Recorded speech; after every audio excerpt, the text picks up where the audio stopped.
So what I want to do here is have a discussion about Iceman Bobby Drake and why he's considered to be an Omega level mutant. And what I'm hoping is that at the end of this video, you'll have a better understanding of his powers, as well as how they've changed over the course of his publication history. So first things first, I want to take a second to provide some clarity on what it means to be an Omega level mutant. So those who are deemed to be Omega level mutants in Marvel Comics receive this classification in one of two ways. Either it's within the comics when someone refers to a mutant's powers as being limitless, or it's by a writer from Marvel themselves. Within the comics, the classification of Omega level usually comes from the idea that at their full potential, the powers of a particular mutant cannot be surpassed. Looking to individuals who can control reality, all matter in existence, ranging from the air we breathe to the water we drink and the ground we walk on, is composed of atoms, and a collection of these atoms are called molecules. Taking a character like Mad Jim Jaspers, he's able to take the molecules of a substance and restructure them to create something else. As an example, rubbing alcohol is composed of 2 hydrogen and 2 oxygen atoms, usually referred to as H2O2. Using his abilities to control matter, Jim Jaspers could restructure a cup of rubbing alcohol and eliminate one of the oxygen atoms, turning it into H2O, also known as water. While not all mutants are capable of this level of control, in terms of people who can warp reality, the Omega level classification is designed to tell us that they could essentially bring an end to everything in the universe. Now looking to telepaths like Emma Frost, Quentin Quire, or Jean Grey, the Omega level classification is designed to tell us that there are no telepaths in Marvel Comics capable of exceeding their levels of telepathy. Instead, all other telepaths are either equal to their power or less powerful. Now having said that, I want to start this video on Iceman off with the original depiction of his powers and move forward from there. So when Bobby Drake first appeared in Marvel Comics with X-Men issue number 1, during this time, Stan Lee and Jack Kirby were still fleshing out the idea of powers and what mutants were capable of. What I mean here is that at the time of the X-Men's creation, Marvel's roster of superpowered Earthbound heroes consisted of Spider-Man, the Incredible Hulk, and the Fantastic Four, all of whom derived their abilities from cosmic rays or some form of radiation. To this end, these abilities were simple to flesh out in that they were rooted in science and could easily be grasped by the reader. On the other hand, because these characters were so popular, Marvel had to create mutants in a way that ensured their powers would still be impressive, but wouldn't come off as a copy of established abilities. As a result, while the rest of the X-Men as they were introduced included Cyclops with optic beams, Jean Grey with telekinesis, Hank McCoy with enhanced strength and agility, as well as Angel with physical wings, Iceman was established as being someone who had the power to manipulate the cold. Now the basic premise of these abilities is something that I'd like you to keep in the back of your mind, and the reason why is that over the course of this video, we'll transition through the evolution of his abilities, culminating in his classification as an Omega level mutant, and what exactly it is that he's doing when he uses his powers. Now regarding his original appearance, since the comics were targeted towards young readers and the X-Men themselves were teenagers, the powers of Iceman reflected this in that he was simply depicted as a snowman. Now an important distinction to make here is that Bobby Drake is not physically turning himself into snow. Instead, he's providing himself with a snowy covering that's akin to icy snow, which protects him from conventional weapons. Something Marvel also established early on was that Bobby had the power to create various defensive constructs out of snow, including ramps and boxes capable of repelling Cyclops' optic beams, as well as offensive constructs like snow grenades which encompass other objects, blanketing them in snow and actually freezing them in the process.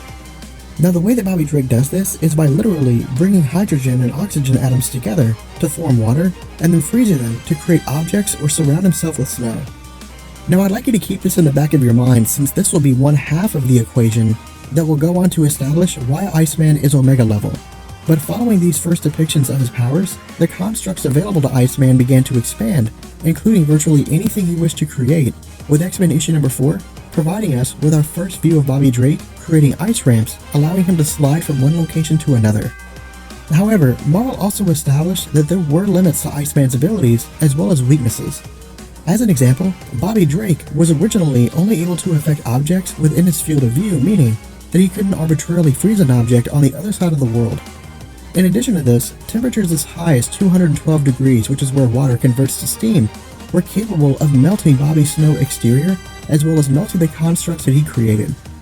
Now following this, emphasis was put on Bobby Drake fine-tuning his abilities and was reflected in issue number 6, which provided him with a more human appearance while encased in snow.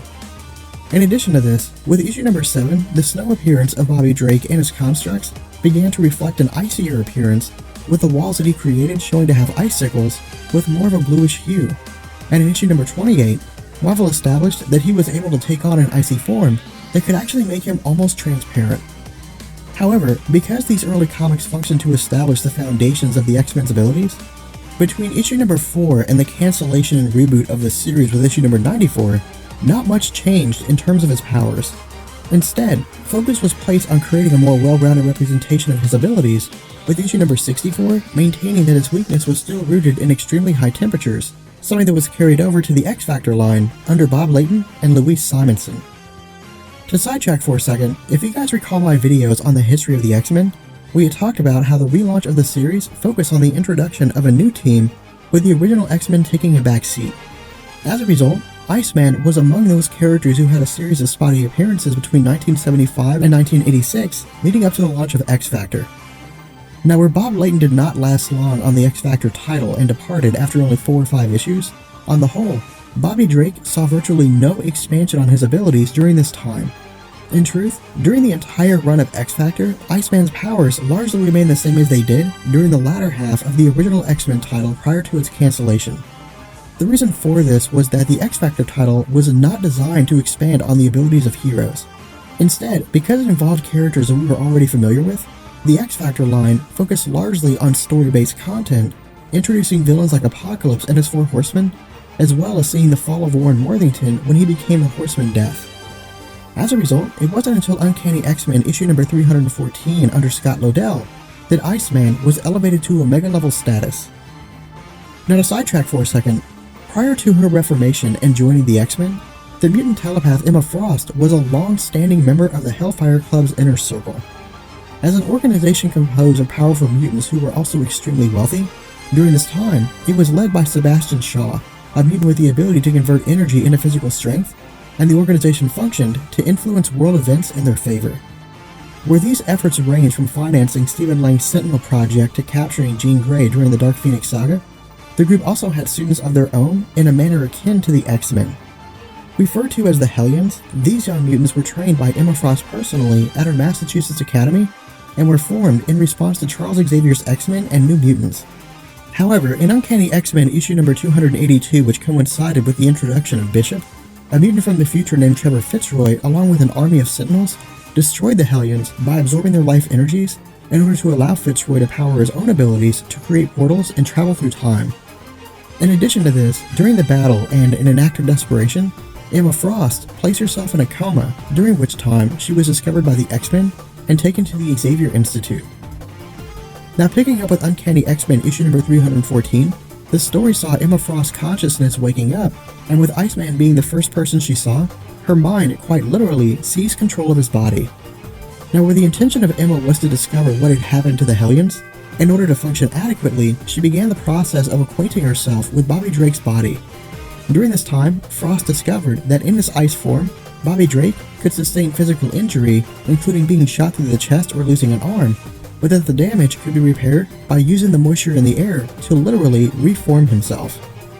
In addition to this, Emmett discovered that Iceman has the power to convert himself to a water or gaseous state, making him virtually immune to physical harm. Now, while this revelation is only covered in a single page, what Marvel is telling us is that because Iceman possesses the ability to control the molecules of water, because 4% of the Earth's atmosphere is water vapor and 71% of the planet is covered in water,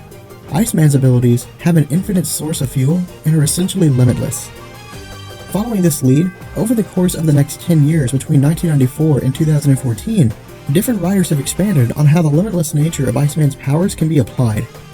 As an example, in X-Men Volume 2, issue number 41, during the events of Legion Quest, which saw Legion killing Xavier and causing the Age of Apocalypse storyline, following the death of Charles, Iceman froze all of the water in Legion's body, and while Legion did survive after melting the ice, this was expanded on in 2008 following the release of X-Men Manifest Destiny.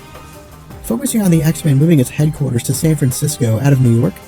during an interview with Comic Book Resources, writer Mike Carey had stated that if pushed to their absolute limits, Iceman's abilities would allow him to control reality itself.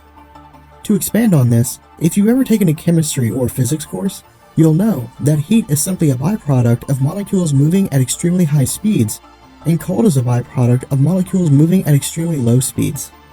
As a result, the term absolute zero is used to define what happens when there's no molecular movement of any kind, meaning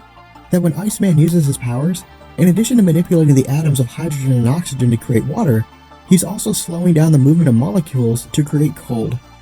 To this end, while this type of control is limited to his immediate vicinity, if given enough training, the ability to control molecules could expand to all of space and time.